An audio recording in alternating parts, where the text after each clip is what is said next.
Mr. Putter and Tabby Pick the Pears by Cynthia Rylant.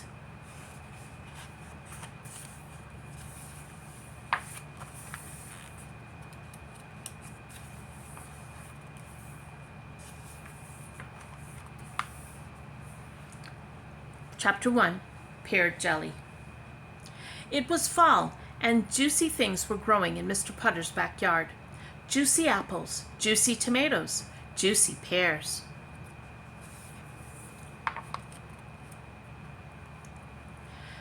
Mr. Putter walked with his fine cat Tabby among the juicy things, and he dreamed. He dreamed of apple pie and apple turnovers. He dreamed of hot apple cider with a cinnamon stick and stuffed red tomatoes.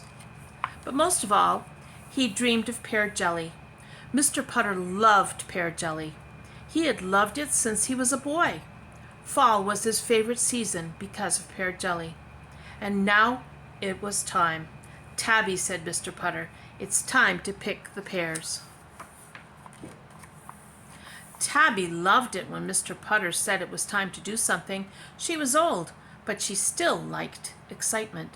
She followed Mr. Putter into the garage, where he found a ladder for pear picking. Then they went to the backyard, where all the excitement was. Chapter 2. Cranky Legs.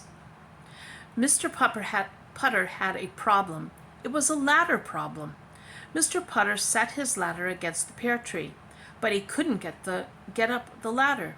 Last year he got up the ladder, but this year he had cranky legs. Cranky legs, cranky knees, cranky feet. He stepped onto the ladder, and his legs were so cranky he had to get right off again. "One trouble with being old," said Mr. Putter, "is being cranky." Tabby knew what he meant. She had a cranky tail. Some days it was so cranky it would swish. It just stuck up in the air like a stick. Cranky legs and cranky tails are no fun when you're old, especially if you want pear jelly. Mr. Putter looked at the pears still in his tree, and he thought. He thought and thought and thought. Tabby curled herself up and waited. She liked excitement, but she could wait for it. Chapter 3. Zing! "What I need," said Mr. Putter at last, "is a good slingshot." Mr. Putter knew about slingshots. He had played with them as a boy. They were good for knocking cans off logs. They must be good for knocking pears off trees. Tabby followed him into the house to make a slingshot. Mr. Putter found a pair of old underwear that he didn't like. He didn't like it because it was covered with poodles. His brother had given him the underwear for his birthday. His brother loved the underwear. He thought it was funny. Mr. Putter did not. So he cut up the underwear and got some very good elastic. Then he got an old glove. Then he got a stick, and he made a slingshot.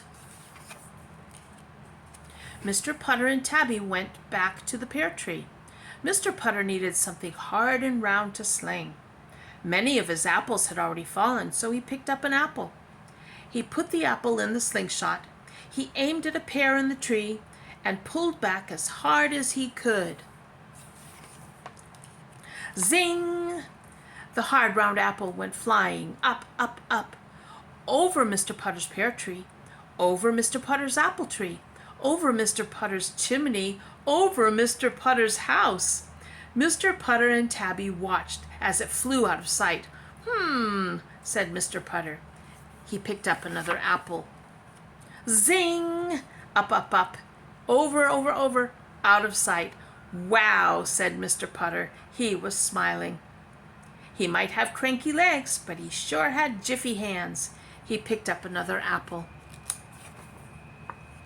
Zing! Another apple. Zing! Another. Zing! He forgot all about the pears. Tabby liked the first zings, but by the 7th zing, she began to yawn. By the 10th zing, she began to nod. And by the 14th zing, she was sound asleep. Mr. Putter played with his slingshot all afternoon. He played through tea time. He played through supper time. He played until dark, when he couldn't see the apples go up anymore.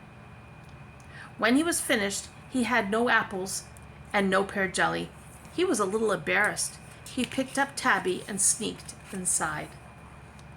Chapter 4, Juicy Days. The next afternoon, Mr. Putter and Tabby were sitting on their porch. They were feeling sorry for themselves because they still had no pear jelly. Suddenly, Mr. Putter's neighbor, Mrs. Teaberry, and her good dog Zeke came by. Mrs. Teaberry was carrying a big basket, a very big basket. She said to Mr. Putter, "It is amazing! When I woke up this morning, there were dozens of apples in my front yard, and I don't even have an apple tree." Mr. Putter looked at Tabby. "Amazing," he said. "So I made an apple feast," said Mrs. Teaberry. In the basket, she had 14 apple turnovers, 5 apple pies, 6 apple jellies, and a gallon of hot apple cider with cinnamon sticks. Mr. Putter and Tabby ate juicy things for days and days, and when he was finishing the last apple pie, Mr. Putter had an idea about those pears still on his pear tree. He would wait for all of them to fall off. Then he would get his slingshot and start zinging. The end.